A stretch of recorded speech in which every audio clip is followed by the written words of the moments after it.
What if I told you that some people don't try to predict the future? They actually calculate it.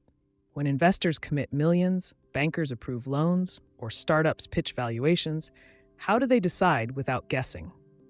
Most people think financial modeling and simulation are advanced skills meant only for experts with complex software. But the truth is, they were created to solve a very practical problem. Important money decisions involve uncertainty, and intuition alone is expensive. To see this clearly, imagine something simple.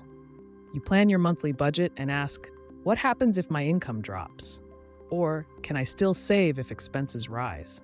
Without realizing it, you're already thinking like a financial modeler, building assumptions, testing outcomes, and choosing the safest path.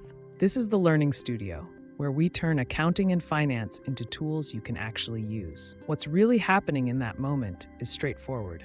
You're creating a simplified version of reality using numbers, rules, and logic, then seeing how that system behaves under different conditions. That structured replica, where assumptions drive results, is exactly what financial modeling means when explained formally. Simulation takes this idea one step further.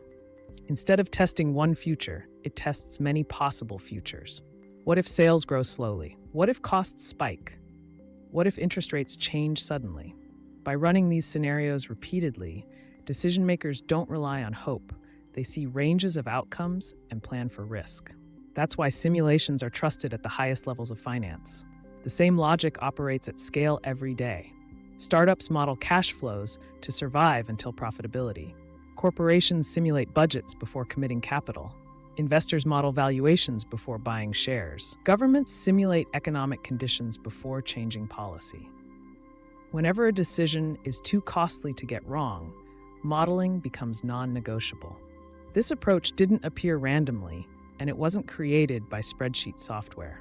Its foundations were shaped during the mid-20th century by mathematicians and scientists developing probabilistic simulations, most notably John von Neumann, whose work helped formalize simulation techniques that later evolved into what we now call financial modeling and scenario analysis. Those ideas allowed uncertainty to be measured instead of feared, and scaled into modern finance. Today, modeling turns finance from record-keeping into strategy.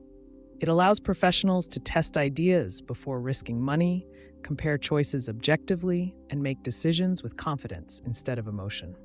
The numbers don't guarantee success, but they dramatically reduce blind mistakes. Now that you understand the intuition behind financial modeling and simulation, the next natural step is to explore risk analytics and cyber resilience in modern finance systems, where models are stress-tested against real-world shocks and digital threats. Stay curious, keep practicing, and continue the journey with the Learning Studio, empowering tomorrow's financial leaders, one lesson at a time.